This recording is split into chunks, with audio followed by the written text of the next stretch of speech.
You are listening to TBR Radio presents the DIXIE Heritage Show, with your host, the director of DIXIE Heritage, Dr. Ed DeVries. So a white woman named Amy Cooper takes her dog for a walk in Central Park on Memorial Day. And she's approached by a black man who is much larger than herself. With all the social distancing going on right now, he shouldn't have even been approaching her. And yet he was. He threatened her safety. He threatened the safety of her little dog.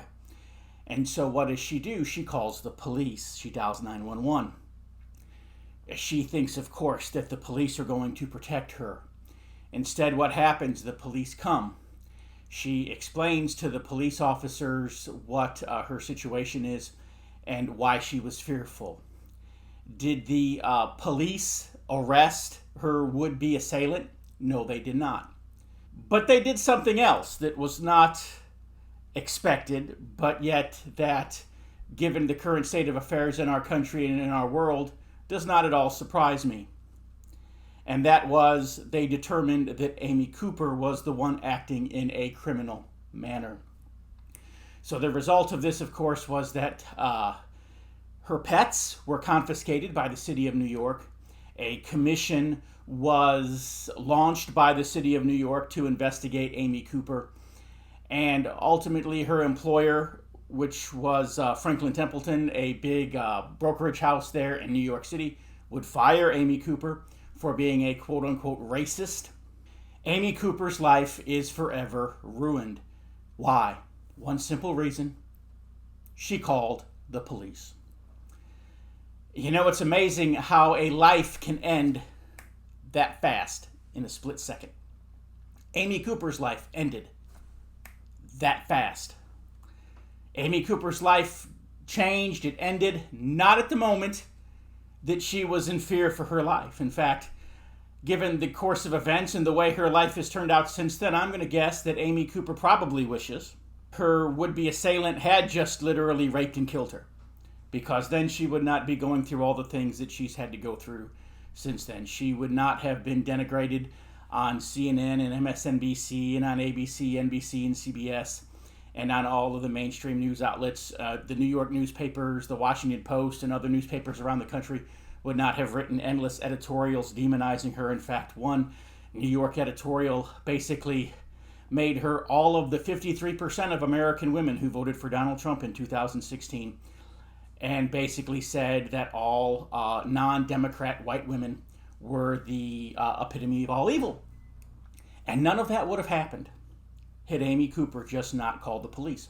Her life ended in that moment that she dialed 911. At least her life as she knew it. It reminds me of the Ray Stevens song. What was that song? Help, give me the police, thank God for 911.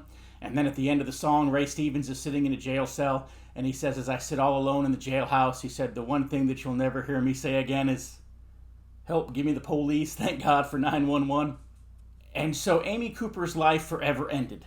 And she could still have her life today if one of two things would have happened. Number one, had the police just come and conducted themselves in a professional manner. If the police truly determined that the gentleman who had approached her in the park, his name was Mr. Cooper, I forget his first name now, no relation to Amy Cooper, but had they determined that this large, imposing black man posed no threat to Amy Cooper, and by the way, he claims that he did not. He said that he was a bird watcher and that the presence of her small dog was scaring away the birds. Be that as it may, Amy Cooper and her were minding their business. Mr. Cooper could have minded his business as well. And Amy Cooper and her dog would have walked along soon enough, and as they did, the birds would have come back and everything would have been fine. Be that all as it may, if the police had determined that this Mr. Cooper fella was not a threat to Amy Cooper, they didn't have to arrest him just because he called them. But they could have diffused the situation, and they could have moved on. And none of us would have ever known about it. Whether Mr. Cooper was arrested, whether he was not arrested, had the police done their job properly and professionally, the world would have never known that the incident had even taken place. But the police didn't do it that way. So had the police done their job properly and professionally, we would have had a different outcome. Or else had Amy Cooper just realized what so many Americans are now coming to realize, that calling the police can be the end of your life. You say, well, why is that? Because the police who we once trusted to protect and serve us are no longer protecting us and no longer serving us. And Amy Cooper learned that the hard way. Anyways, the only reason that the Amy Cooper story wasn't bigger news is because on the same day, George Floyd, a black security guard in Minneapolis, Minnesota, was murdered by 4 of Minneapolis's policemen. 2 of them were Asian, 1 of them was white, and 1 of them was black. Unfortunately, it was the white officer whose knee was on George Floyd's neck for, some say 5 minutes, some say 8 minutes. In any event, the actual murder, if you will, may have been committed by Derek Chauveau, or whatever his name is, the white officer. But the truth is that the 2 Asian officers and the black officer who were on the scene were just as complicit and just as much a part, accomplices, if you will. They had every ability within their power to stop it, and yet they allowed the murder to continue. In some cases, they even facilitated certain aspects of it. So they're just as guilty. They're just as guilty. And so now Americans are rioting in the streets, and cities are burning, and Target stores are being brought down, and because George Floyd was murdered. What has been the response of most white people, and especially of most white Southern people, who are the primary listeners of this radio show? It's been, well, we've got to support the police, we've got to support the police, we've got to support the police. But yet we forget cause and effect. Okay, so the police murder somebody, and people riot in the streets in response to that.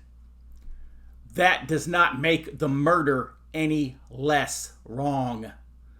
Okay, are the masses responding to it in the wrong way?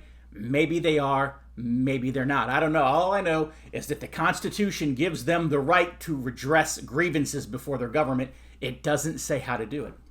You say, well, should they go so far as to riot in the streets? Personally, I don't believe so. But then again, you look at this situation, and the cops are murdering 1,100 people a year. That's the statistic, okay? George Floyd is a statistic. He is 1 in 1,100. Back in, 2014? I can't remember who all it was. I remember there was a police murder in Ferguson, Missouri. There were a few others. They all kind of happened back to back, or at least, the media brought our attention to them back to back. And so the response to that was a national outcry. And police agencies around the country started putting body cams on their police officers to record all of their activity. That was supposed to bring the body count down. In other words, if the police had body cameras on them and, that video footage would be reviewed, obviously there would be a lot less deadly force being used by police officers. It didn't work. In 2013, we had about 1,100 people a year killed by police. And we've had about 1,100 in 2014, in 2015, in 2016, in 2017. The number stays about 1,100 a year. So we're not seeing a reduction in the number of people killed by police, even though there weren't body cams. You say, well, why not? Well, for one thing, we've still not seen the body cam footage of the George Floyd murder. Because when the video footage does not exonerate the police officer, and I will say that sometimes, there's a police officer who uses deadly force, and the body cam footage exonerates him. It shows that he was justified in the use of the deadly force. And when that's the case, we normally see the body cam footage released right away. In this case, the body cam footage probably does not, exonerate the police officer. We have a lot of other footage. We have people who recorded it on their cell phone. That person, I understand, has been arrested as well. God forbid that you should capture a murderer committing his murderous act. There was some security footage from a store across the street, from a restaurant maybe, from one of the businesses across the street, had a security camera that was facing out into the street and into the sidewalk. And we have that footage, and it's been pieced together as well. And so we've seen George Floyd's murder on camera. I don't think that the body cam footage would tell a different story. I think, if anything, it would just give us a little closer up viewpoint of the grisly scene. But be that as it may, the body cams haven't reduced the number of people being killed by police. You say, well, why not? Well, obviously because, having the ability to capture the act on camera doesn't change the fact that you have a prosecuting system a court system that is willing to give these men and women a pass when they commit barbaric and murderous acts. In other words, the police seem to have some kind of an immunity. They feel like they can get away with whatever the hell they want because nobody's going to hold them accountable for it. And so that's the greater problem. And so what we have is we have a problem of out of control police. But the problem goes even deeper than that, and I'm going to get to that here in just a minute. Right now, though, we're going to break for a commercial from our sponsor, TBR Magazine. In your web browser and type in www.barnesreview.org and discover the Barnes Review magazine. In the Barnes Review, you will read vignettes of man, from the prehistoric to the very recent, from forgotten races and civilizations to first-person accounts of World War II and the late Cold War. There is no more interesting magazine published today, nor a more significant and important subject than real history. So visit www.barnesreview.org and subscribe to the Barnes Review. You can subscribe to receive the Barnes Review magazine in its print form, or in convenient electronic delivery. Our host has been a subscriber to both formats for years. So visit www.barnesreview.org and subscribe to the Barnes Review. And so I said before we went into the commercial break that the problem was out of control police. But I said that the problem went much deeper than that. What did I mean by that? Again, we're doing a show here today. We're talking about causes and effects. And so the problem is not the rioters in the street. They're the effect. What we want to get to in today's show is the cause. And so the cause, was it the murder of George Floyd by 4 Minneapolis policemen? Partially. That's kind of the tip of the iceberg, if you will. If you get under the surface, you see things get much, much bigger. And so the problem is we have out of control police because they feel like they can get away with whatever the hell they want, that nobody's going to hold them accountable for it. Okay? Let me say this, that Derek Chauvin, or whatever his name is, did not murder George Floyd because the police officer was white and George Floyd was black. If that was the case, there was a black police officer on the scene who could have put a stop to that pretty quick. There were 2 Asian police officers on the scene, okay? So you had 3 police officers of color, if you will, who could have quickly de-escalated the situation if they thought that there was just one white supremacist police officer who was being a racist and getting out of hand. Let me say this, okay? The white police officer, his wife filed for divorce. That made news as well. His wife is Laotian. So if this guy's a white supremacist, if he's a racist, he wouldn't have been married to a Laotian woman to begin with. Okay, so the white police officer is not a racist. It's also been established that the white police officer had a relationship with George Floyd, that they both frequented the same bar, and that they had been getting into disagreements in that bar, maybe because the cop was a cop and Floyd was a security guard. I don't know, cops and security guards don't always get along. But in any event, there was a situation where the police were called because supposedly George Floyd had passed a counterfeit 20 at a gas station, or not a gas station, a convenience store, to buy a pack of cigarettes. And George Floyd is a security guard, and he is a bouncer at a strip club. Okay, so, they're saying George Floyd was a counterfeiter. Come on, the guy's probably not smart enough to be a counterfeiter. He probably just had the misfortune of having, been given a bad 20 at the strip club. How many bad 20s float around a strip club? Anyways, George Floyd, there was no way to prove that George Floyd was the one who gave that bad 20 to the convenience store. So the convenience store had called the police to accuse him of something that could have never been proven in court to begin with. And, if these cops had half a brain in their head, they would realize that they were looking at a nonviolent crime, and they were looking at arresting somebody who was never going to be convicted in court. So why did they not only persist in doing what they did, but persist in doing it so violently? Well, again, I'm going to say this, that the police officer and George Floyd had a prior beef somewhere at this bar or somewhere else. There was bad blood between them already. And you have a cop who had it in his head that because he was a cop, he could do whatever the hell he wanted, and no one was going to hold him accountable for it. And he had 3 cop buddies who were of the same persuasion and the same mindset, and it resulted in the murder of George Floyd. But I said the problem goes deeper than that. It goes deeper than bad cops. And you say there are 1,100 people that are going to be killed by cops every year. That's a big number. But yet, when you consider the number of people who will have engagements with the cops throughout the year, You know, what that tells me is that there are a lot of crooked cops out there, a lot of dirty cops, a lot of bad cops. But it also tells me that there are still some good cops out there. Okay, so I don't want to paint with too broad of a brush here. But at the same time, I want to dig to the deeper problem because, again, we're talking about causes and effects. And so I want you to think for just a minute. What is a police officer? Okay, we think that a police officer exists to protect and to serve. And once upon a time, they did. We think police officers are civil servants. Once upon a time, they were. Okay, many years ago, it seems like 2 lifetimes ago now, I was a peace officer. And that was the oath that I took. I took an oath as a peace officer. One day in the 90s, I started coming to work, and instead of we being referred to as peace officers, we began to be referred to as law enforcement officers. Now, there's a big, huge difference. It's huge! There's a huge difference between a peace officer and a law enforcement officer. Now, does a peace officer keep the peace by arresting people when they break the law? Yes, sometimes they do. But ultimately, their job is to keep the peace. Therefore, their client is the people, and they are sworn to protect those people. A law enforcement officer, on the other hand, his primary client is the government. Okay? His job is not to keep the peace. His job is simply to enforce the law. There's a big difference, a big, huge difference, and you have to see it to get to the heart and the root of this problem. And so, who are law enforcement officers? They're the goons or the muscle for the government. Now, you can call me a conspiracy theorist. You can say I wear a tinfoil hat now until the cows come home.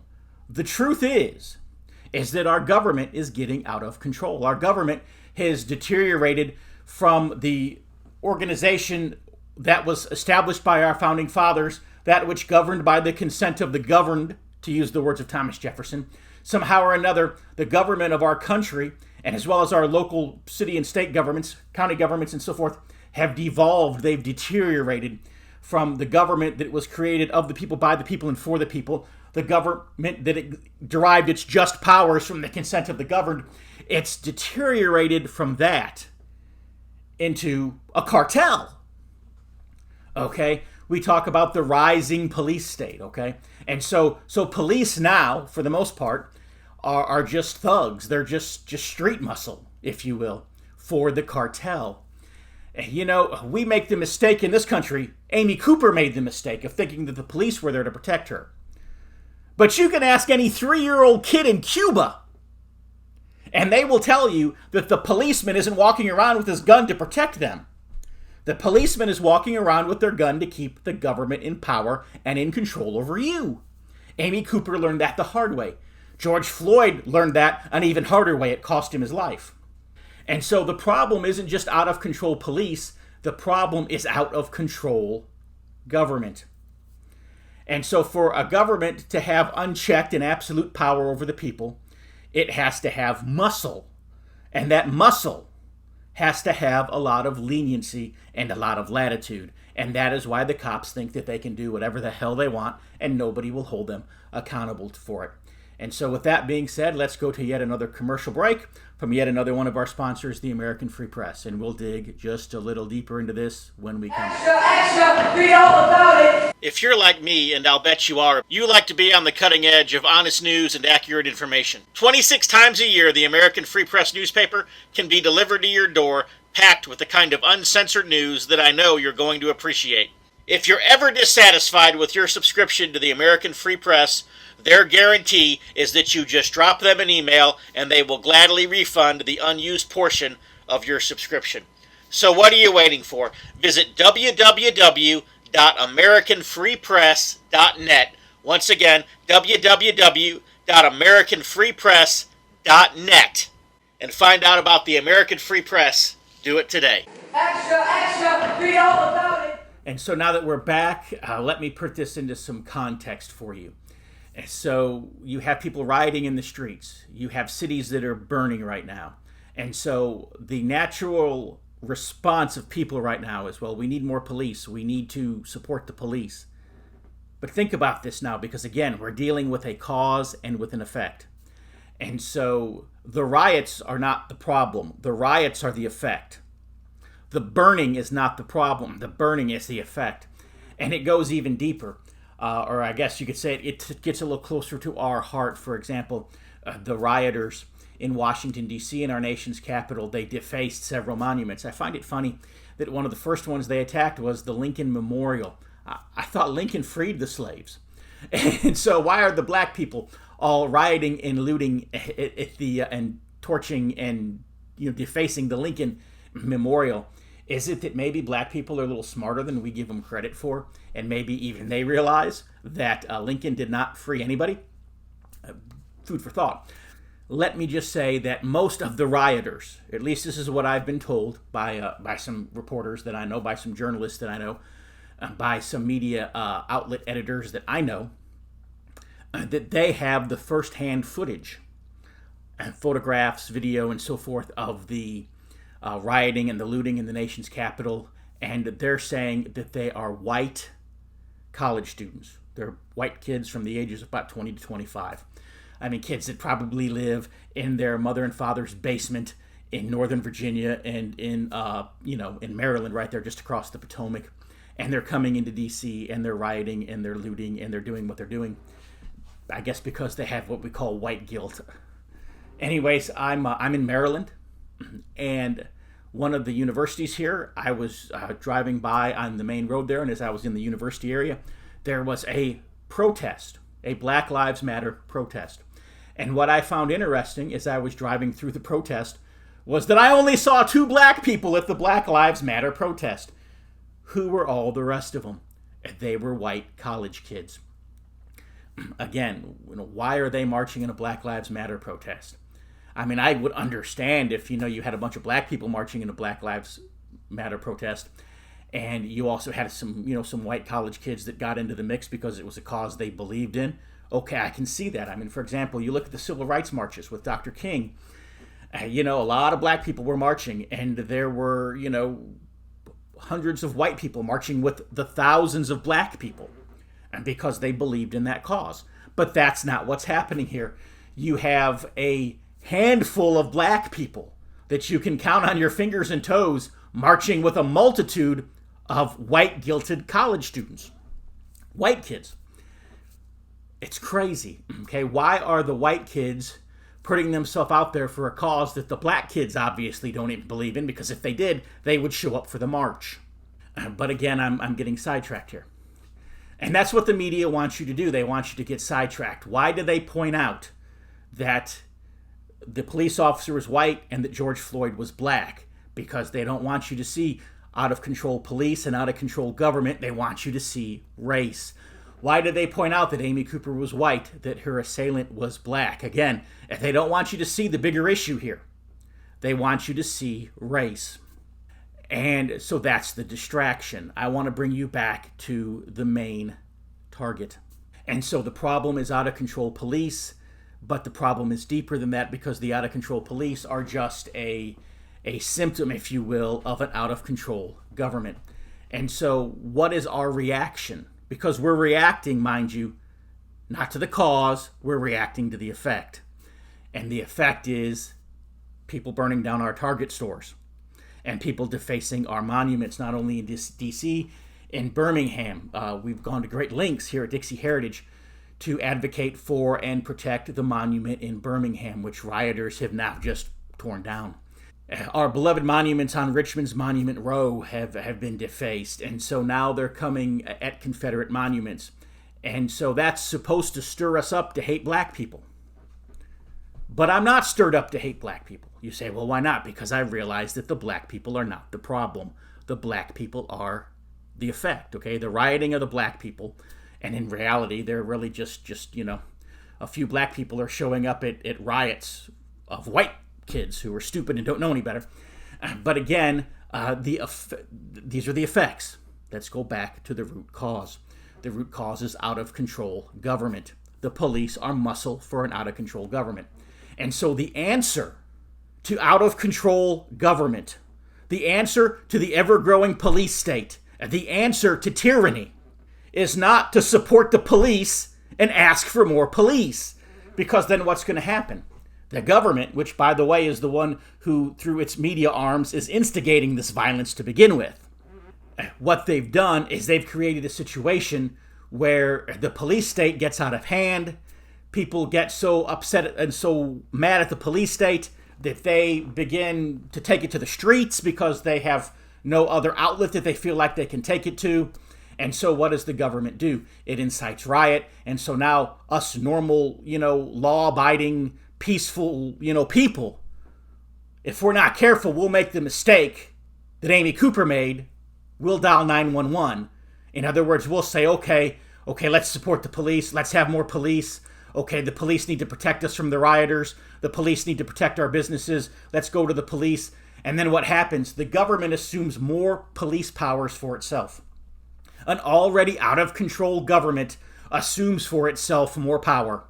And an already out-of-control government will give more power to its goon squad, to its street muscle, to the police. And so now the police state then becomes that much worse. Okay, you say, well, why do the police abuse their power? The more power you have, the more likely you are to abuse it.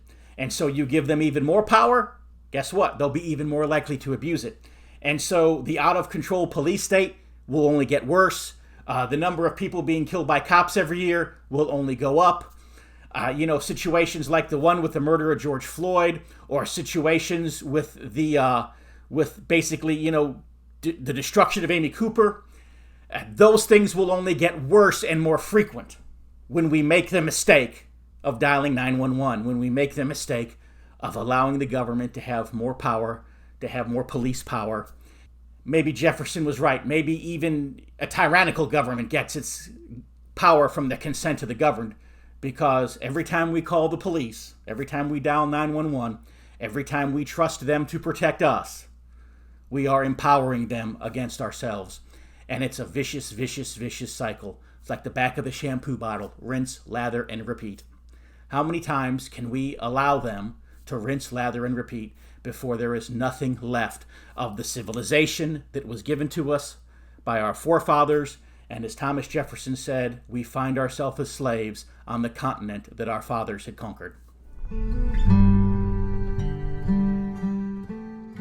Hello, I'm Tom Strain, Lieutenant Commander-in-Chief of the Sons of Confederate Veterans. The Confederate flag, Confederate symbols, and the reputation of our Confederate ancestors has come under attack. The Sons of Confederate Veterans is actively fending off our detractors, but there is only so much that we can do. We need your help. Contact your local, state, and national elected politicians and tell them that you will not tolerate these attacks on our heritage. You can also visit scv.org, download an application to join us in our fight to preserve our Southern heritage. Visit scv.org today. If you don't have a Confederate ancestor and you are tired of American history disappearing, you can assist us by becoming a friend of the SCV. Please visit scvheritagedefense.org and make a donation to the Heritage Defense Fund. We hope that you will join us in the fight to defend the Confederate soldiers' good name.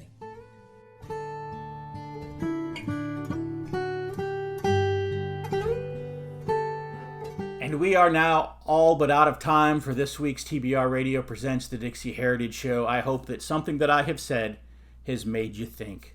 I know there are a few people out there who are saying, yeah, you really pissed me off today, Ed. And hey, if that's what I've got to do to get you to think, so be it. Anyways, if you're listening on YouTube right now, I would like to ask you to click like and subscribe, because that helps our channel out tremendously. Otherwise, I just want to encourage you to tune back in next week. Same bat time, same bat channel. I'll be back again, and I'll have another hopefully interesting and exciting episode of the show for you. But before that, go to our website at some point this week, www.dixiheritage.net, www.dixiheritage.net, and sign up for my free weekly email newsletter. And, we discuss these things at length every week in the newsletter. It'll be a thought provoker for you. No cost, no obligation. And when you sign up, I will send you a free copy of my book, The Truth About the Confederate Battle Flag. It will be my gift to you that I will give in the name of my ancestors. And so from all of us here at TBR Radio, Until next week, God bless. See you then.